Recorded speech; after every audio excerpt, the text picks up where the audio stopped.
5 फरवरी को 104 भारतीयों को हाथ में हथकड़ी और पांव में जंजीरें लगाकर, जहां 19 महिलाएं भी शामिल थी, 40 घंटे की यात्रा जिसमें एक टॉयलेट, भारत की धरती पर जब उतर गए तो आप भी उनको सम्मान देने के लिए तैयार नहीं। हरियाणा के कैदी वैन में हमारे नागरिकों को ले जाया गया, कैदी वैन में। सर, ये जो डिपोर्टेशन हुआ है, इससे पहले क्या इस संबंध में आपकी वहां के अधिकारियों से बातचीत हुई थी? भारत दुनिया का सबसे बड़ा लोकतंत्र है सर, और प्रधानमंत्री जी बार बार अमेरिका से अपनी दोस्ती और रिश्तों को लेके बखान करते हैं। मैं बड़ी विनम्रतापूर्वक आपके माध्यम से पूछना चाहता हूं विदेश मंत्री जी से कि हाथ में हथकड़ी, पैरों में बेड़ी डालकर रणदीप कह चुके सर अमानवीय तरीके से उनको भारत लाया गया।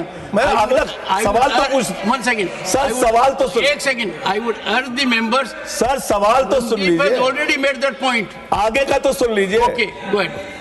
लाया गया और लाने के बाद भारत की धरती पर जब उतर गए तो आप भी उनको सम्मान देने के लिए तैयार नहीं।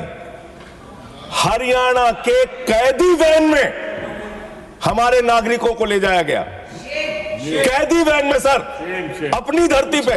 पूछिए, छोड़ दीजिए, क्या अमेरिका ने जो किया उसके साथ तो आप खड़े ही हैं, उसको तो आप बखान कर रहे हैं। हमारी धरती पे उनके साथ कैदी वैन में उनको लाया गया। छोटा सा, जो हमारे और भी लोगों ने पूछा, छोटे छोटे देश अपना जहाज भेज के अपने नागरिकों को अपने अपने देश में ला रहे हैं। क्या भारत के सरकार की आगे योजना है कि आप अपना जहाज भेजेंगे? आप ऑपरेशन गंगा का जिक्र करते हैं यूक्रेन में, आप कोई ऐसी योजना बना रहे हैं अपने नागरिकों को लाने के लिए? अंतिम सवाल सर, 33 इसमें गुजरात के लोग थे, हरियाणा के लोग थे, पंजाब के लोग थे, यूपी के लोग थे। आपसे मैं पूछना चाहता हूं, आपकी धरती पर अमेरिका के सेना का जहाज आ गया और आपको पता तक नहीं चला? आपने जानने की कोशिश तक नहीं की? आपने जानने तक कोशिश नहीं की कि एक टॉयलेट में शर्म करो आप लोग, एक टॉयलेट में 104 लोग अमानवीय तरीके से लाए गए। मौजूदा विषय जो विदेश मंत्री जी ने उठाया, आज राजनीति से ऊपर उठकर भारत माँ का सीना, 140 करोड़ भारतीयों का सीना छलनी है। सपने जमी पर, हाथ में हथकड़ी, पांव में जंजीर, स्वाभिमान जो है वो धूमिल होता हुआ। सर, 4 सिंपल क्लैरिफिकेशन माननीय विदेश मंत्री जी से हैं। पहली, क्या सरकार जानती है कि 5 फरवरी को 104 भारतीयों को हाथ में हथकड़ी और पांव में जंजीरें लगाकर, जहां 19 महिलाएं भी शामिल थी, 40 घंटे की यात्रा जिसमें एक टॉयलेट, इस अमानवीय तरीके से उनको जबरन भारत भेजा गया और सरकार चुप्पी साधे रही? क्या सरकार जानती है कि 7,25,000 ऐसे भारतीय हैं जिनको अमेरिका इसी प्रकार से वहां से निकालने की तैयारी कर रहा है? क्या यह व्यवहार एक आतंकवादी या उग्रवादी का व्यवहार है भारतीयों से, या एक मानवीय व्यवहार है? इस पर क्या सरकार टिप्पणी करेगी?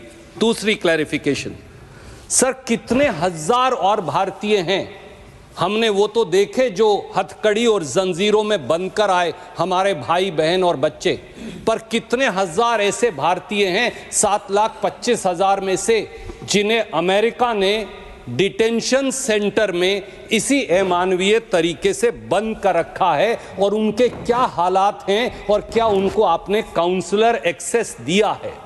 तीसरी क्लैरिफिकेशन सर, क्या अब की बार ट्रंप सरकार नमस्ते ट्रंप पर 100 करोड़ रुपया खर्च करने वाली, उनके गले पड़ने वाली सरकार ये समझती है कि कि ये सब 7,25,000 भारतीय इसलिए गए कि 2 करोड़ रोजगार बार बार हर साल देने का वादा करने वाली सरकार न रोटी दे पाई, न अच्छी जिंदगी दे पाई, और मजबूरन पत्नी के गहने रहन करके 1-1 एकड़ जमीन बेचकर अपना मकान गिरवी रखकर ये लोग वहां गए। अब इनके बारे में सरकार क्या करेगी? चौथी clarification sir, I close it then. Thank you. क्या सर, ओनली लास्ट क्लैरिफिकेशन, जब कोलंबिया जैसा छोटा सा मुल्क और उनकी राष्ट्रपति लाल आंख दिखाकर अमेरिका को अब उनके नागरिकों को बेइज्जत और अपमानित करने के बारे में उनको सही मार्ग दिखा सकता है, तो आप क्यों नहीं? तब जब 1993 में जब हमारे एक डिप्लोमेट के साथ, सर एक line sir, one line sir. मैं माननीय मंत्री जी से ये जानना चाहता हूं, ये जो डिपोर्टेशन हुआ है, इससे पहले क्या इस संबंध में आपकी वहां के अधिकारियों से बातचीत हुई थी?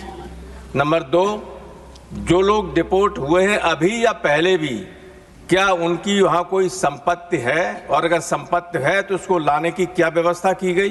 क्योंकि मेरी जानकारी में है संपत्ति लोगों के पास, बहुत प्रॉपर्टी है, और now they are being deported. उनकी जो सूची में है उनमें आप पता कीजिए कि कितने लोगों के पास कितनी संपत्ति है और क्या उस संपत्ति को भारत में लाने की इजाजत दी जाएगी? Dr. M. Thambidurai. Sir, 1 minute. Only one point I am raising, sir. As all our members raised, I am also concerned how they treated. Sir, one point. Make the point. Sending our Indian people. First point, sir, I want to raise whether, sir, Trump has come over the president of India now. Our Indian origin lady Kamala Harris fought against her. She lost. I am fearing. She is also Indian, also a special Tamil origin lady. So many Tamil people and Indian people are residing in America. Whether any revenge is going to take place in the way to treat our Indian people. Thank you. Whether she will. No, this is a serious matter. You have raised the point. Because our candidate Harris has you have raised the point. You have raised a good point. Okay. Therefore, I want to know whether such kind of. Shri Santosh Kumar will come. Shri Santosh Kumar. I have two clarifications. Number one, Trump will be in power for the coming 4 years. So how many more deportation we are expecting in the coming years? Number one. Number two, there are many households in the US. One second, please. There are many households in US where family members have different legal status. Some of them may be legal, some of them may be undocumented or migrants like that. So do we have any clear-cut data on this? How many families are like this in US? Thank you. And what about the students of US? Thank you. Shri Sanjay Raut, briefly, 1 minute. Sir, हम समझ रहे हैं कि president Trump हमारे प्रधानमंत्री जी के मित्र हैं। प्रश्न पूछिए। लेकिन हमारे प्रधानमंत्री जी अब यूएस जा रहे हैं, उनका टूर फिक्स हुआ है, और उससे पहले मोदी जी वहाँ पहुँचने से पहले जिस तरह से हमारे लोगों को यहाँ भेज दिया है, मेरे क्लैरिफिकेशन में मांगना चाहता हूँ कि लगभग 18,000 लोग वापस वो भेज रहे हैं। क्या मोदी जी वहाँ जाकर प्रेसिडेंट ट्रम्प से ये 18,000 लोगों के बारे में कोई सकारात्मक बात करना चाहते हैं? Thank you Sanjay ji, thank you. Prabhat